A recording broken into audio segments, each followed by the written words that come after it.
June 8-ാം തീയതി ഇന്നലെ നമ്മുടെ ട്രയൽ അലോട്ട്മെന്റ് പബ്ലിഷ് ചെയ്തു. ട്രയൽ അലോട്ട്മെന്റ് പബ്ലിഷ് ചെയ്യുമ്പോൾ പ്രധാനമായിട്ടും 3 തരത്തിലുള്ള 3 കാറ്റഗറിയിലുള്ള കുട്ടികളാണ് ഉണ്ടാവുക. ഒന്ന്, വിചാരിച്ച സ്കൂളിൽ വിചാരിച്ച കോമ്പിനേഷന് അഡ്മിഷൻ കിട്ടിയ കുട്ടികൾ അല്ലെങ്കിൽ അലോട്ട്മെന്റ് കിട്ടിയ കുട്ടികൾ. രണ്ടാമത്, വിചാരിച്ച സ്കൂളിൽ വിചാരിച്ച കോമ്പിനേഷൻ അഡ്മിഷൻ കിട്ടാത്ത ആളുകൾ. ചിലപ്പോൾ കോമ്പിനേഷൻ കിട്ടിയിട്ടുണ്ടാവും, പക്ഷെ ആ സ്കൂളിലായിരിക്കില്ല, വിചാരിച്ച സ്കൂളിലായിരിക്കില്ല അഡ്മിഷൻ കിട്ടിയിട്ടുണ്ടാവുക. മൂന്നാമത്തെ ഒരു കാറ്റഗറി എന്ന് പറയുന്നത് അഡ്മിഷനെ കിട്ടാത്ത ആളുകൾ. ഇതുവരെ ട്രയൽ അലോട്ട്മെന്റിൽ അഡ്മിഷൻ എവിടെയും കിട്ടാത്ത ആളുകൾ ഉണ്ടാവും. ഈ 3 പേരോടും എനിക്ക് ആദ്യം പറയാനുള്ള കാര്യം, ആ പേര് തന്നെ ഉണ്ട്, ഇതൊരു ട്രയൽ അലോട്ട്മെന്റ് ആണ്. ഇത് ഇതുപോലെ തന്നെ ഫസ്റ്റ് അലോട്ട്മെന്റിൽ റെപ്ലിക്കേറ്റ് ചെയ്യും എന്ന് നമ്മൾ തെറ്റിദ്ധരിക്കരുത്.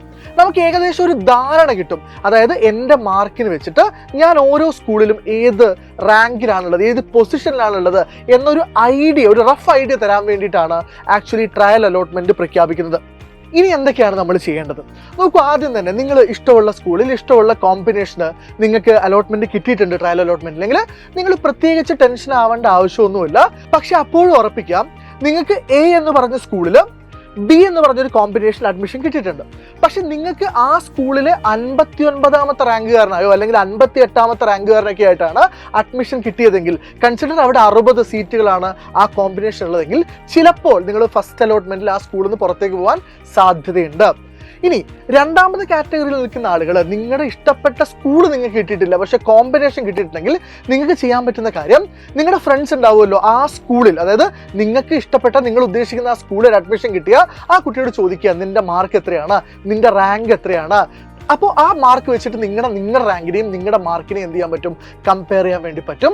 അതിനനുസരിച്ച് ഉറപ്പായും നിങ്ങൾ കൊടുത്തിരിക്കുന്ന പ്രയോറിറ്റി ലിസ്റ്റിനെ എന്ത് ചെയ്യണം, സ്കൂളിൻ്റെ കോമ്പിനേഷൻ്റെ പ്രയോറിറ്റി ലിസ്റ്റുകളെ റീഅറേഞ്ച് ചെയ്യണം. ഇതിന് നിങ്ങൾക്ക് വളരെ കുറച്ച് സമയം ബാക്കിയുള്ളൂ. നിങ്ങൾ എപ്പോഴാണോ ഈ വീഡിയോ കാണുന്നത് എനിക്കറിയില്ല, പക്ഷേ ജൂൺ 10-ാം തീയതി വൈകുന്നേരം 5 മണിക്ക് മുമ്പ് നിങ്ങൾ എന്ത് ചെയ്യണം, ഈ കോമ്പിനേഷനിൽ എന്തെങ്കിലും അഡ്ജസ്റ്റ്മെൻറ്റ് വരുത്തണമെങ്കിൽ അത് മാറ്റിയിട്ട് നിങ്ങൾ എന്ത് ചെയ്യണം, റീ അപ്ലോഡ് ചെയ്യണം.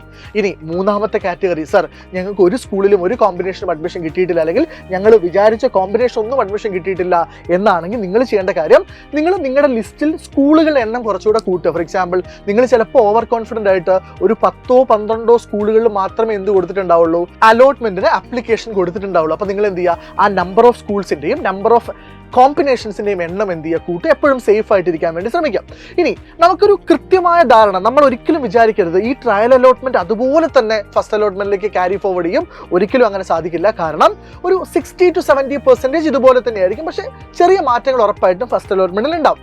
എന്നാൽ ഫസ്റ്റ് അലോട്ട്മെന്റ് കഴിയുന്നതുകൂടെ നമുക്ക് ഏകദേശം ഒരു ക്ലാരിറ്റി കിട്ടും. കാരണം ഓൾമോസ്റ്റ് ഇപ്പോൾ ഏറ്റവും നല്ല മാർക്ക് കിട്ടി, ഏറ്റവും ഗ്രേഡ് കൂടിയ കുട്ടികളൊക്കെ അവർക്ക് ഇഷ്ടപ്പെട്ട സ്കൂളിൽ ഇഷ്ടപ്പെട്ട കോമ്പിനേഷനിൽ അവരുടെ കോഴ്സ് ഫിക്സ് ചെയ്യുന്ന സമയത്ത് സ്വാഭാവികമായിട്ടും ഇപ്പോൾ നോക്കൂ, ഇപ്പോൾ എ എന്ന് പറഞ്ഞൊരു കുട്ടി ഒന്നിലധികം മൾട്ടിപ്പിൾ സ്കൂളുകളിൽ എന്ത് ചെയ്തിട്ടുണ്ടാവും, അലോട്ട്മെന്റ് കൊടുത്തിട്ടുണ്ടാവും. സോ എ എന്ന് പറഞ്ഞ കുട്ടി ഫസ്റ്റ് അലോട്ട്മെന്റ് കഴിയുമ്പോൾ എന്ത് ചെയ്യാണ്, തീരുമാനിക്കുകയാണ് ഞാൻ ഈ സ്കൂളിൽ എന്ത് ചെയ്യാണ്, ഈ കോമ്പിനേഷൻ പഠിക്കാൻ തീരുമാനിച്ചു എന്ന് കഴിയുമ്പോൾ സ്വാഭാവികമായിട്ടും ബാക്കിയുള്ള സ്കൂളുകളിലെ ഈ പറയുന്ന പോസ്റ്റുകളൊക്കെ എന്ത് ചെയ്യും, അല്ലെങ്കിൽ എന്താ പറയുക, സ്ലോട്ടുകളൊക്കെ എന്താവും, ഫ്രീ ആവും. അപ്പോൾ സ്വാഭാവികമായിട്ടും നിങ്ങളതിലേക്ക് എന്ത് ചെയ്യും, എൻ്റർ ആവും. അതുകൊണ്ട് ഏറ്റവും പ്രധാനപ്പെട്ട കാര്യം എന്ന് പറയുന്നത്, ട്രയൽ അലോട്ട്മെന്റ് കഴിഞ്ഞ ഉടനെ നിങ്ങൾ എന്ത് ചെയ്യുക, നിങ്ങളുടെ കോമ്പിനേഷനൊക്കെ ഒന്നുകൂടെ നോക്കുക. സ്കൂൾസ് ആഡ് ചെയ്യണമെങ്കിൽ അത് ചെയ്യുക. അതിനുള്ള അവസാനത്തെ ഡേറ്റ് ജൂൺ 10-ാം തീയതി വൈകുന്നേരം 5 മണിക്കാണ്. മറന്നു പോരുത്. നിങ്ങൾക്ക് ഏത് സ്കൂളിൽ ഏത് കോമ്പിനേഷനിൽ കിട്ടിയെന്നൊക്കെ ഒന്ന് കമന്റ് ബോക്സിൽ പറയാം.